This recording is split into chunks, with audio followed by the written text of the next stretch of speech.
Invite Geoffrey Moore to speak with us today. Many of you who've had my 190B class, Entrepreneurial Marketing, will be very familiar with Geoffrey's work, as in that class we use Crossing the Chasm and Inside the Tornado as reference texts along with our case studies. Geoffrey is a venture partner with Moore Davidow Venture Group, and in his role there he sees all of the companies that come pitch Moore Davidow and works with those they invest in on things like business strategy, market development, go-to-market approaches, and so has seen these things in action many, many times.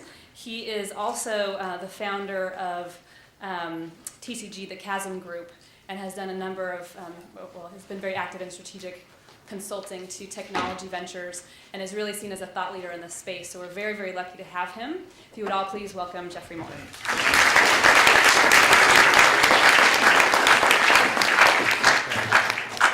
So the first thing I'm kind of realizing is I'm overdressed, but it's okay. I'll stay formal at the camera here. It's very, very flattering. Okay, I just thought what I'd do is, I guess we have about 45 minutes. I am a Q&A kind of guy. I like to do Q&A. I just thought I'd tee it up with some thoughts about four things. I want to say a little bit about the state of the technology sector. How many people in this room think they might get involved in a startup company in the next 3 or 4 years? Okay, because that's what I'm going to talk about, what it might be like for you to get involved in a startup company in the next 3 or 4 years. So, and I'm going to assume that these are, we're in Silicon Valley. I'm going to say it's a tech startup. It doesn't have to be, but I'm going to pretend it is. So I want to talk about the state of the tech sector because it's different. I mean, every 5 years, it's like there's a big change in the tech sector. We're just going through one now. I want to talk a little bit about it. Then I want to talk about Moore Davidow Ventures specifically because it's the venture firm that I'm familiar with. My partner, Jim Smith, here is one of the investing partners there. And if you have a business plan, you might stick it in his pocket on the way out, But I'll talk to you a little bit about what we're doing, more from the point of view of just, okay, so what does a venture firm do? And what's that about? And then I want to talk a little bit about the experience of startups. And in particular, the biggest challenge they have, which is how do I either make a market or participate in a market, penetrate, break into a market going forward. And I think it's ought to take 20 to 30 minutes and then, and by the way, interrupt at any time if something happens or if your crap detector goes off and you think that sounds like just baloney, raise your hand and we'll start earlier. Okay. So, getting the state of the tech sector. The weird thing in tech these days is for the first time, the technology adoption lifecycle, this model that I have milked for 15 years, no longer is the dominant model in the formation of tech markets. And the reason why it's not is it has been so successful, it has created so much legacy that now the inertia of legacy outweighs the power of the next technology adoption lifecycle. Now, it doesn't mean the technology adoption life cycles are irrelevant. In fact, if they were irrelevant, venture is largely irrelevant. So, venture is about technology adoption life cycles. But it used to be catch a life cycle, catch a wave, you're sitting on top of the world. It was a surfing game. And now the issue is that next wave is crashing up against the legacy of a whole lot of other waves. So the inertia is now a much more serious force, which means established enterprises have a much stronger way of defending incumbent positions in markets than they used to. They're also a lot smarter. They're a lot more savvy about what the entrepreneur is trying to do. And so there's a Darwinian evolutionary forcing function where the entrepreneurs made the established enterprises smarter, and now the established enterprises have to make you smarter. And if you don't evolve your strategy, the old moves don't work anymore. So you've got to continually move this thing forward. Part of this impact is the impact of globalization. So the new markets that are coming on in India and China are very interesting, but the exports of that market, both in products and in services, are writing a different standard of value creation. And if you don't figure out a way to co-opt that low-wage, high-talent capability, even as a startup, very, very difficult for you to play in this next round. So all of a sudden, hey, we're 4 guys, and 4 men and women, and we're global. It's like, well, we have Skype. Yeah, sure, we're global, right? So the issue is, how would you actually make that work? There is a retrenchment in the market around the high-margin guerrilla franchises. So in every layer of the categories, the market leader is actually gaining share at the expense of the tertiary people in the established categories. So Oracle's buying a whole bunch of companies, right? Cisco is a big consolidator in the networking space. IBM's a big consolidator in the middleware space, Microsoft, Intel, etc. The power of the incumbent, if they're a gorilla, is very, very high at this time. Investors are kind of retreating from the space, particularly from enterprise IT. Enterprise IT right now is in the doldrums.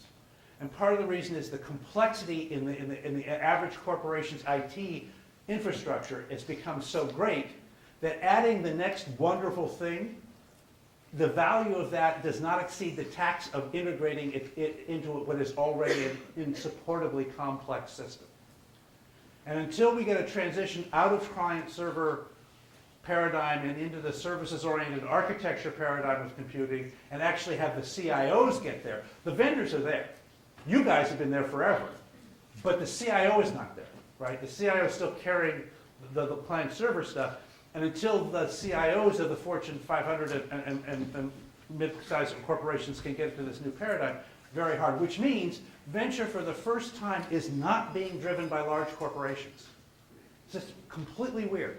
The whole deal in venture forever was do a startup, do something magnificent, find some big corporation with a visionary, sell it in, then start to incubate the market, find a vertical market that's got a lot of pain around the thing you solve, go there, cross the chasm, win the market, and then go forward.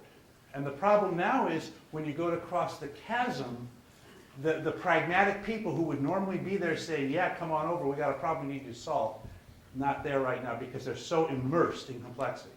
Which means venture is now looking in other directions besides the classic enterprise-funded IT. It used to be you did kind of enterprise IT and then it would kind of trickle down to consumer. So one of the things, and you guys are very familiar with this, is now it's the other way around. The exciting stuff, all the free space, is actually in consumer, and it's trickling up into the enterprise. And so there's a kind of a theme that on Sand Hill Road in the venture community we just call Web 2.0. And by the way, after that will be Web 3.0. We're not very original with our naming conventions. But the drill here is that the next free step is to take all the resources of the web that came out with Web 1.0 and reassemble them and build composite things on top of them, which is the way you do any evolved complexity in any environment. Right? It's the way in which pond scum becomes Berkeley students through some intermediate set of steps, right? So same thing with computer systems, same thing in the consumer space, right? But it can happen in the consumer space because there's room, whereas in the enterprise it can't. So what's that done to the venture community is kind of interesting because we all kind of have these connections to the enterprise and we're kind of going, they aren't as valuable as they used to be. So we're going in different directions because we have to evolve, right? Just like everybody else. So it's a lot about Darwinism, right? We're all kind of dealing with Darwin. So one of the places we're doing this, energy is now a much more interesting place to invest. And it wasn't just Katrina and $65 barrel oil. We've kind of realizing, I don't know if you've been noticing, the planet's getting a little warmer, right? I don't know if you've noticed. But the folks in the Caribbean have noticed, and now Miss Wilma noticed. She's the hurricane of choice tonight. And so as a result, there's a lot of interest in alternative sources of energy besides hydrocarbons. That's a big opportunity for investment. Also, by the way, the technologies around, particularly solar cell and fuel cell, are getting to a point where, while they're still not quite commercial quality, they're certainly at a place where the venture community is extremely interested. We have one partner who does nothing but invest in those kinds of deals. If you're interested in energy and kind of the materials that would create energy. Web 2.0 is probably that's probably the single most popular investment theme in the venture community this year.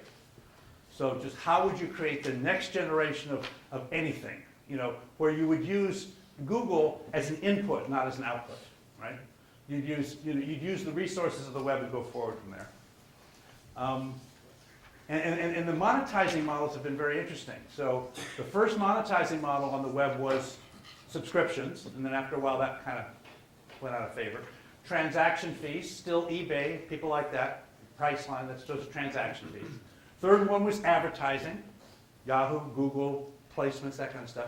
Fourth one now appears to be something called click to call.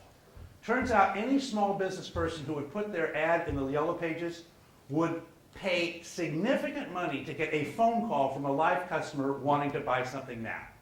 And so that's a fourth monetization We call those monetization models. And monetization is extremely important when you have a resource that's basically free and unfunded. You have to monetize. And we kind of went through this thing of learning about monetization. And we're going to learn, it's a terrible word, but it's something that we have to learn about going forward. We're still working on that. Two other places, life sciences, big interest for folks, but moving away from next big blockbuster drug, which frankly is a broken model. The pharmaceutical industry is broken right now. And we're trying to figure out how do you improve healthcare, improve health outcomes, and the big blockbuster drug that everybody needs is not the path forward.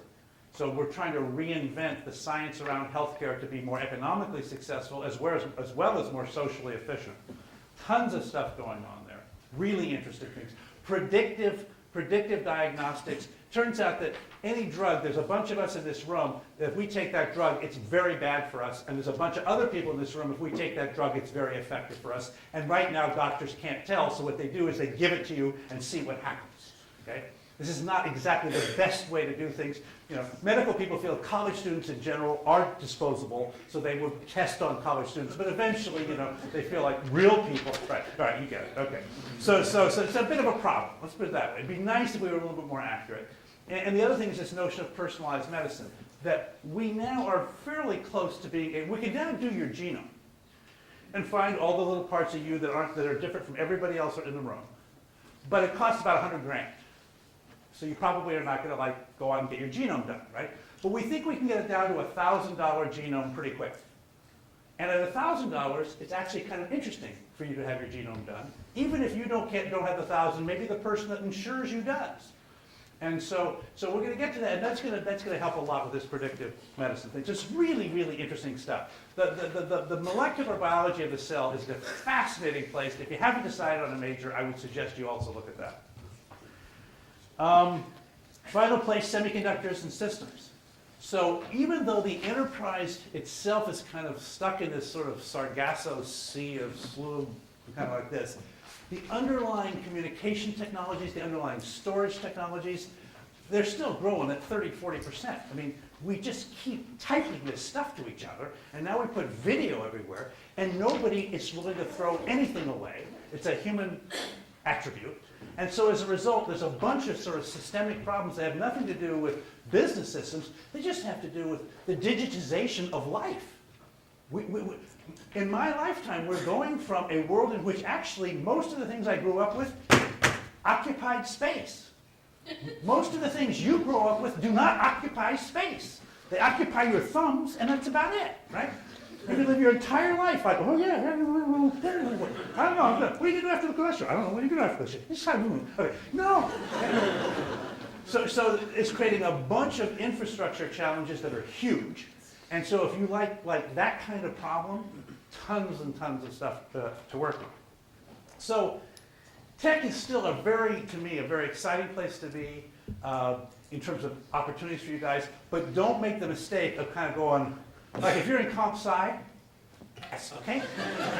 So make sure you don't do one of these, right? I mean, look up, right? And kind of connect with that stuff. Okay. So the other thing I wanted to talk about then was, okay, that's sort of state of tech, some of the things that more David Allen is investing in. I want to talk about what is it like, first of all, why would a venture person invest in anybody in the first place? And what do you have to do if you take this money? Because it is sort of a deal with the devil, right? So if you take this money, what are you supposed to do with it, and how would you know it worked, right? I mean, you know, everybody kind of gets it. Well, I got the part when Larry and Sergey got 11 billion. That probably was the working part. But actually, there's a few steps in between you want to fill in. So you say, okay, what would it take? So the first thing it takes is it still takes a disruptive technology for venture, not for established enterprises, but for venture. So a disruptive technology, Clay Christensen writes about this, the innovator's dilemma, innovator's solution, crossing chasms, inside tornadoes. It's all about disruptive technology. And it just says, I need something that changes the rules by about an order of magnitude. So, you know, it's like something just became free because I found some brilliant trick to play. That's the beginning of a technology adoption life cycle. It's the beginning of a disruptive innovation. It can be technology-based, it can be business model-based. I mean, eBay didn't have new technology, Amazon didn't have new technology. That was a business. Federal Express had no new technology. That was just somebody who figured out the fastest way to send something from San Francisco to Los Angeles is to send it through Memphis. Who would have thought, right? Turns out it is the fastest, most reliable way to get a package from San Francisco to Los Angeles. Go through Memphis. Who knew, right? So highly disruptive. Got a C+ in his Harvard Business School class, Fred Smith. But Fred's doing okay. Harvard's thinking like, well, maybe we made a mistake on that one. Okay. So disruptive. Disruptive implies that most people think you're crazy. Okay? Now most people that actually know you do think you're crazy, right? But they kind of just don't talk about it much. But when you go and ask for a lot of money, then they say, no, you're crazy. Okay? Okay, so that means you're probably onto something. If they don't think you're crazy, the problem is you probably didn't go far enough, right? Because think about it. Because a venture proposition is a high stakes, low probability outcome, right? Most ventures are going to fail. That's the game you're going to play. Now you don't fail. It turns out whether your venture succeeds or fails, you win, as long as you play the game hard with integrity. Because you say, yeah, I've been in 3 startups. They all failed. I have experience. I'm worth a lot of money, right? I know a lot of ways not to do things. and you know what? We believe you and we hire you. I mean, it's a complete scam. It works. Perfect. Okay. So you have to have at least something good there. But it is true that one of the coolest things about this valley and this country, and I don't think there's any country in the world that is even close to us in this attribute, is we really do get the idea that in high-risk, high-reward games, you fail a lot, and it's how you fail and how you recover that matters, not whether you've ever failed before. In virtually every other country in the world, that is not true. You fail once, you're out. You fail twice, you're done. Okay? It's the way it works. So there's a huge, but that means that does incent risk-taking, but it incents intelligent risk-taking. Okay, so the first intelligent risk is, do you have a technology that's really worth risking 3 years of your life on? That's roughly how long it's going to take for everybody to figure out whether this is a good idea or not. 3 to 5, 2 to 5, something like that. So don't waste it on something that's dumb or that you don't care about. But if you care about it, good. Okay. Second question. Is there going to be a big market? There's a lot of things you can do in this life which create wonderful outcomes. Some of them are financial and some of them are not. Okay? Those of us who have taught for a living were not motivated by the finance gene. Okay? I was an English professor. I taught medieval English literature. Not a big market. Okay? Not a big market. Passionate love, loved it, but okay. So if you're going to go to a venture capitalist, dollar sign, big. So you got to have big market, okay? Big opportunity. We're going to do something, now not initially big, but eventually big, okay? If it's not going to be eventually big, they're not going to play. So disruptive technology, big market, eventual market. Third question they're going to want to know is, why you, right? Good idea. Why wouldn't we fund the person next to you? Why you, okay? So it's a whole issue around team, and it used to be 15 years ago in venture, when you went to go get funding, you actually brought the entire team. Because at that time, most of venture was actually projects that had been incubated inside corporations, and then because of the innovator dilemma problem, the corporation actually wouldn't go forward with the project, even though it was kind of a great idea. So the entire team would leave HP, or leave DEC, or leave Microsoft, and go out and say, we've got the core of a company here, you should fund us. Okay? And so one of the 4 attributes of venture funding was team. Nowadays, that's not what it's like. Nowadays, the idea is we fund fragments of DNA, which then get assembled with other fragments of DNA, and hopefully we get a complete genome that then can birth a company. So you don't have to show up with a team. What you have to show up with is a willingness to be a part of a team. And the part that you should be will change over the course of the team. If you are the founder, for the first brief period of the company, you're definitely the CEO regardless. We don't even call you the CEO, we just call you the entrepreneur. The entrepreneur is somebody who has the will to make something improbable happen. If you do not have that will, you should not play the game. You have to say, I am going to drag through all of the resistance in this world, this opportunity, and I am going to bring it into creation. If you have entrepreneurial will, you are very attractive to a venture capitalist. If you do not, that doesn't mean you can't be part of a startup, but you can't be the entrepreneur in the startup. And venture capital begins with an entrepreneur. The entrepreneur then recruits other people, but the entrepreneur is one. The entrepreneur is typically a CEO-like leader for a short while and maybe longer, but normally not. And the reason why is at some point this thing gets to a scale where you don't want crazy people running it. And entrepreneurs are crazy, right? I mean, that's the deal, right? Now you can either decide to go sane, right? If the CEO title is a big deal to you, you should have a kind of a little, like, momentary lobotomy. You go over and be sane. Cool, fine, right? But most people who are insane like to stay that way, right? So the drill is, no, now there's still a role, don't go away. Customers love you. Partners, either hate you or love you. By the way, entrepreneurs typically do that bipolar thing, right? People either love them or hate them.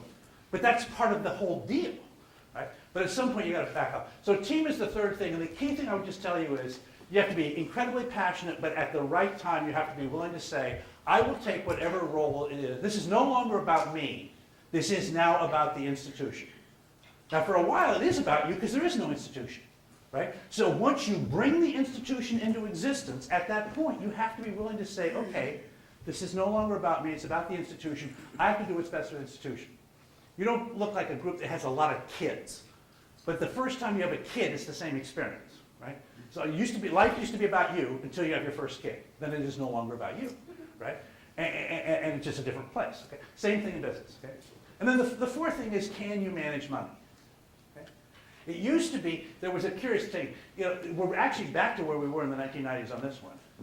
There was a period during the bubble where the issue was, are you brave enough to spend money insanely fast?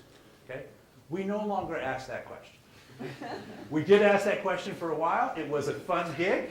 For those of you who've ever inhaled nitrous oxide, it's a pretty similar idea.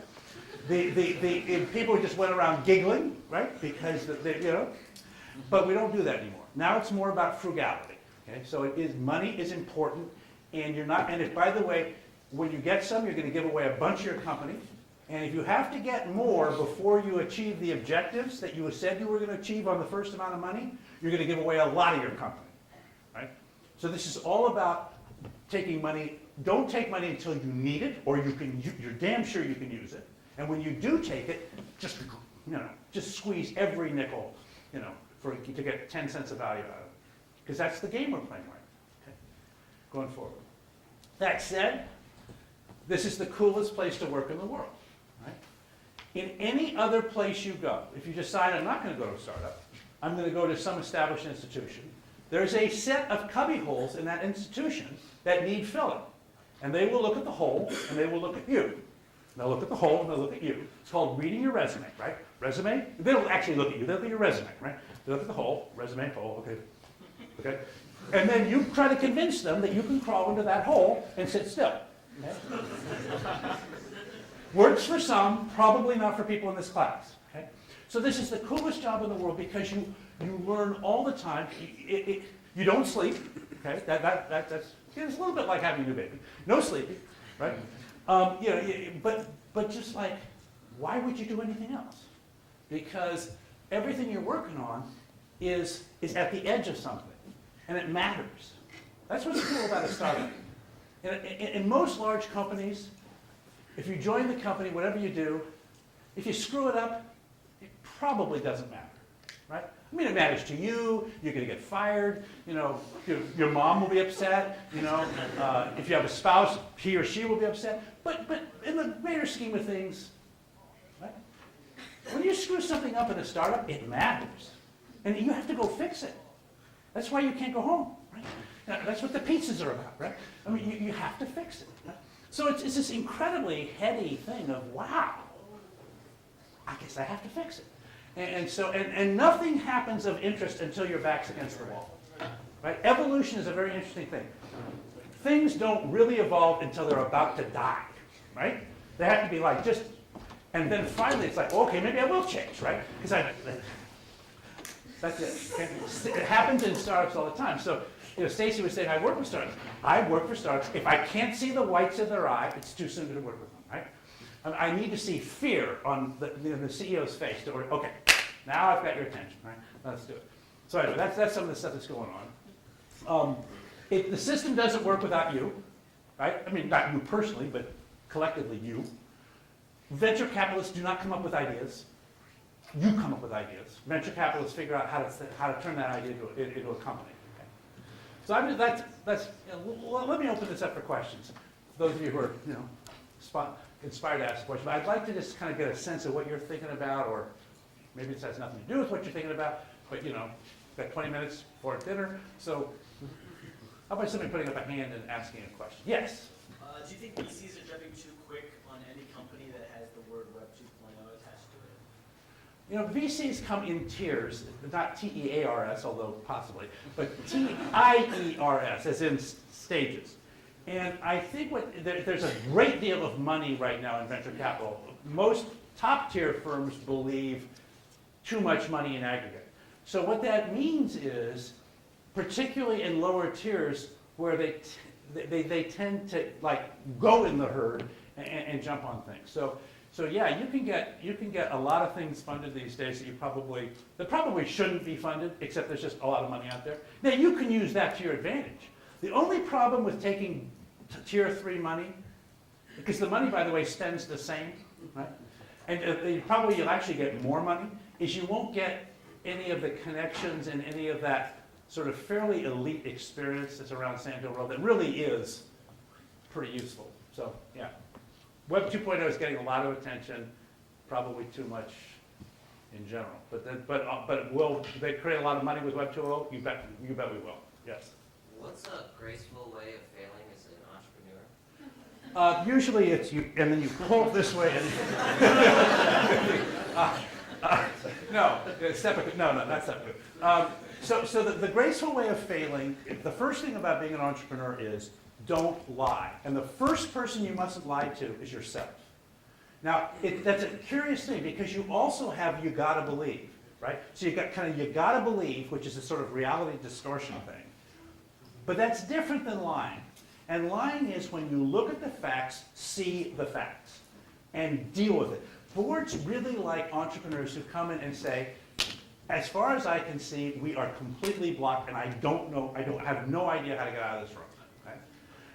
And then the VCs may say, well, neither do we, so let's stop. And by the way, while that's not a good outcome, that's by no means the worst outcome. The worst outcome is hide it, story, next, big deal, just around the corner kind of stuff, and then eventually people go, either you're deluded or you're lying, and in either case, that's not a good outcome. So as long as you have high integrity and you care and you're willing to throw yourself at the problem and learn, that's grace. That's grace. Yeah. Yes. What are some internet areas that you think are particularly promising? And then also, are there some areas that have been well funded or have received a lot of attention in Web 2.0 that you feel didn't merit that kind of attention?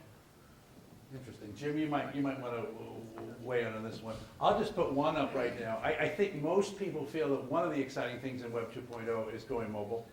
So then if you say, well, what would mobile search look like? And mobile search would not look like web search, because you have different, when you're walking around, you're not usually, trying to find out about Einstein. You're usually trying to find out about pizza or your friends or whatever.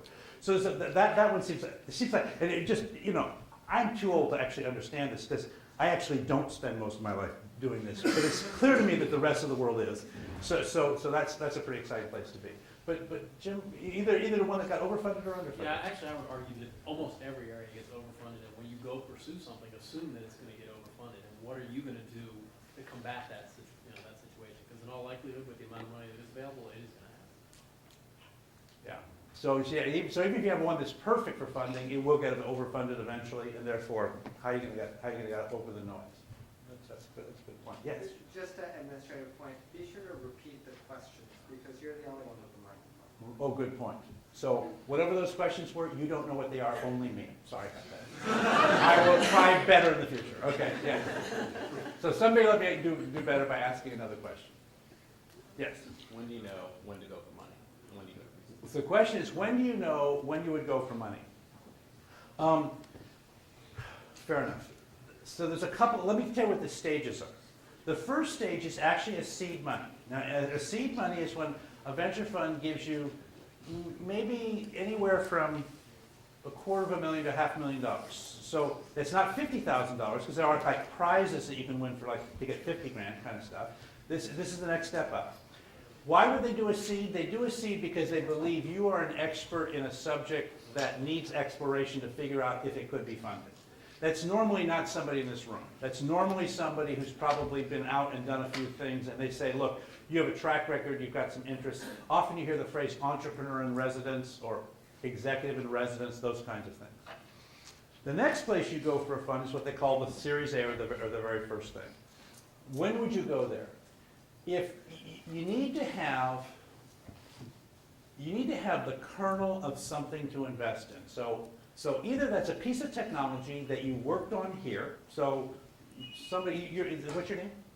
So Stas is working on a project about not falling asleep when you're driving. Okay? So there's a lot of interesting technology in that, right? Around facial recognition, how long the eyeballs, blah, blah, a whole bunch of stuff. Project is a mess. It's not working, right? Situation normal. Right? So let's suppose he gets that to work. Let's suppose he actually, and somebody says, boy, is there a market for that or not? Well, you know what? The car companies, maybe, I'm not positive, but let's go find out. So then you do a bunch. You still wouldn't go for money. You kind of do a project with your friends where you say, let's figure out if we can figure out if there would be a market for this thing that would be commercially interesting if we did it. You don't need anybody else to tell you. You're bright enough, and the internet is a good enough resource to figure that one out.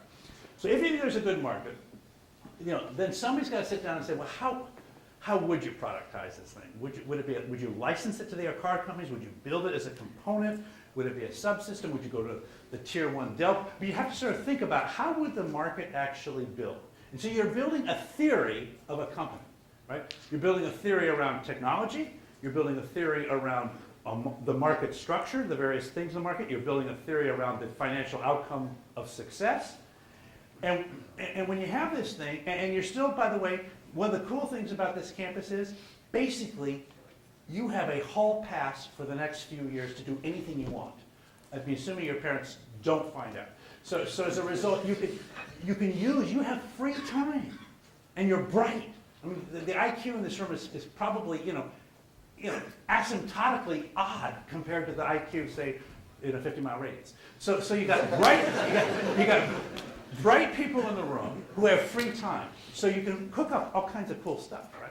Now you want to work with people that have, like Stacy, to walk these things by and sort of say, this is, what's missing. That's what the Central for Entrepreneur Technology is, I think, part 4, going forward. And then you put together a business plan. And when you've got a business plan, I would take it to one venture capitalist that you liked, and you might get your advice to look at, and ask them, is this, I mean, where am I? Is this like some fantasy? Am I like in Disneyland? Or is this the beginning of a fundable thing? And you know what's cool about venture capitalists? They actually care. And they will actually read that thing. Because you're once, quickly, but they will read it. And then they will give you some honest feedback, including, this is the dumbest thing I've ever heard, if that's what they think. Right? But that's actually cool. Right? So that's how I do it. Yes? So people who want to consider themselves serial entrepreneurs, are they just lucky to have this great string of amazing ideas, or is there some science behind innovation? So the question is, what about serial entrepreneurs? Are they just lucky, or is there some science behind innovation? I don't think it's about science of innovation. I think it's about a personality disorder, which we happen to be able to monetize. So this is important. Entrepreneurs is first an act of will and then an act of intellect and invention. But the thing that separates, everybody wants to innovate. I mean, there's nobody in this room that doesn't like to innovate. We all like to innovate. We all like to think up new ideas. We love that stuff. The issue is, when the world starts slamming the doors shut, do you say, oh well, bad idea. Or do you say, no? And most rational people retreat, and an entrepreneur attacks. Okay, so it's the personality disorder. But so that's what a serial entrepreneur is. And by the way, another attribute of a serial entrepreneur is they can't stand being in an established corporation, and neither can the established corporation stand to have them. Right? So I mean, it's kind of mutual, and it goes forward. So now the people that hit score after score after score, that's like Tiger Woods. I mean, that is amazing. A lot of people score once. Not a lot of people, but within the sample set. But to score more than once is really very extraordinary. Yeah. That does imply some magic ideas. Yes? Another question. There's been a lot of academia, talk in academia regarding the convergence of doubly computer science and biology. What, in terms of the next generation and the revolution of the tech sector? Comment. General thoughts. Comment. Yeah. Okay, so the question is, there's been a lot of talk in academia about the convergence of essentially the computational framework in silicon, if you will, and biology. Could biological computation, for example, be a pretty interesting thing? It's still outside the venture window. So I don't think there's any venture capitalist today who's saying, well, I mean, that's not true. There's a venture capitalist doing anything today. But I mean, it feels to me still in the province of academia. That's where it belongs. Academia actually does the stuff that can't monetize in the next 5 to 10 years. So I think most people in venture capital would say, yes, that is a very interesting area, and I don't see how it could actually create a venture return within the life of a fund. You should understand something about venture capital. You raise a fund, you have a 10-year life of the average fund. That means you've got to get your companies invested in, birthed, grown, and disposed, either as a public offering or sold. Most of them have to happen within 10 years. So that sort of sets a horizon for what's going on. What is happening now is the application of computing to life sciences. That's clearly within the horizon. And certainly the visions of communication and commuting completely converging, that's like in the present. But the one on bio, I think, is a little far out. Okay? Yes? Where does intellectual property factor in with like getting a venture and stuff? Should you try and seek for patents before you go for funding, before you talk to too many people? Or is that just going to slow things down? Well, so the world's changing on that, right? If you'd asked me that 10 years ago, I would have said, don't worry about the IP, just go and just move. We're getting a lot more sensitive to IP, particularly in stuff that comes out of a university. So a lot of getting clean IP actually is very important. Meaning, do you have exclusive rights or uncontested rights to this IP if it came out of Cal or if it came out of whatever lab you're working in? So that's part of it. You personally going out and patenting things, it turns out it costs about 25 grand to patent something. And the probability that you will actually get a return on that patent is like 1%. I mean, it's very, very low. Now, the return, if it works, is astronomically high, but it's a terrible use of your money because the odds are just terrible, right?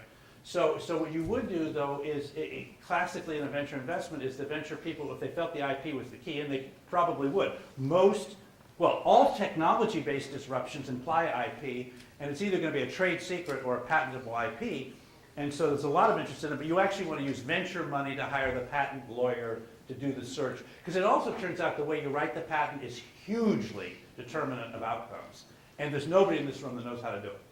So that's a good thing for somebody else to do. Yes?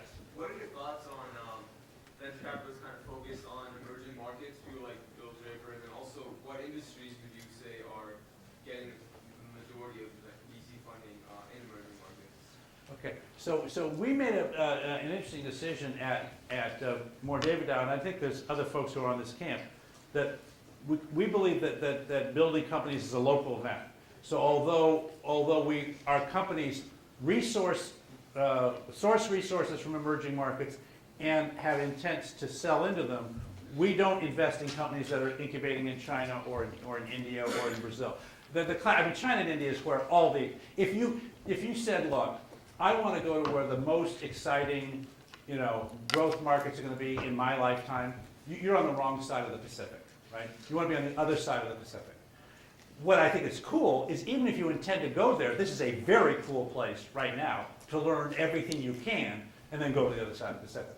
But that to be fair, the 20th century was all about, the torch crossing the Atlantic, right? So in the 19th century, it was all about England, and the 18th century was France, and the 17th century was Germany, the 16th century was Italy. Okay, so it's kind of been moving, it got to the Atlantic, and then popped over. 20th century was about America. 21st century is about India and China. Maybe some other ones, but probably India and China. So we've got to be Europe. This is an interesting problem. Well, the coffee will get better. That's good. Okay? But we have to be a smarter Europe. And we need some work on this, right? Okay, we've got to have the rightest people right now leading the country, but we're working. Okay, please vote at the next election. Separate. Okay, but the answer is, I don't think I can. I don't know.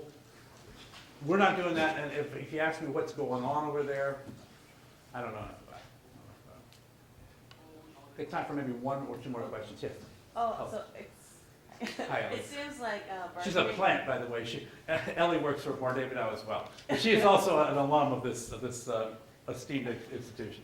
So I think it seems like Berkeley researches has relatively less exposure to VC community because, compared to Stanford, because we are physically away from some hill. So do you suggest any ways to kind of stimulate the Berkeley exposure to VC? So the question was, because literally you would think that crossing the San Mateo Bridge or the Bay Bridge would not be like the most extraordinary act of travel. But in fact, Berkeley is here and Stanford is there and Sand Hill Road is next to Stanford, it's not next to Berkeley. And does that mean Stanford gets more privileged access than Berkeley? Yes, it does.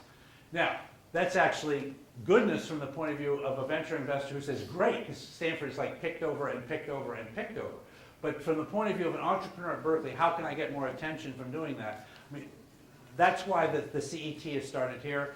That's why Jim is here. We have a guy named Michael Boris whose full-time job is to connect with Berkeley.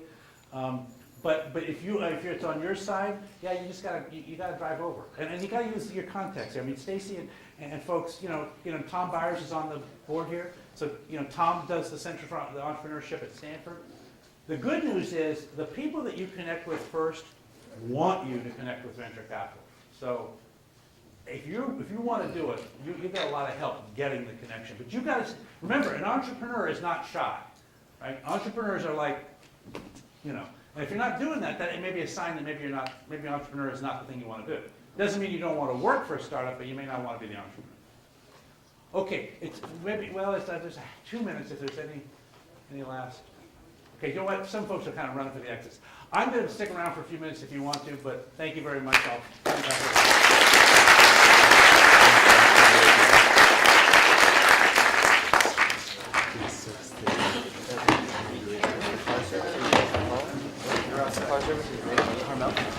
Carmel? No, just 1-800-9 for me. CRMELO.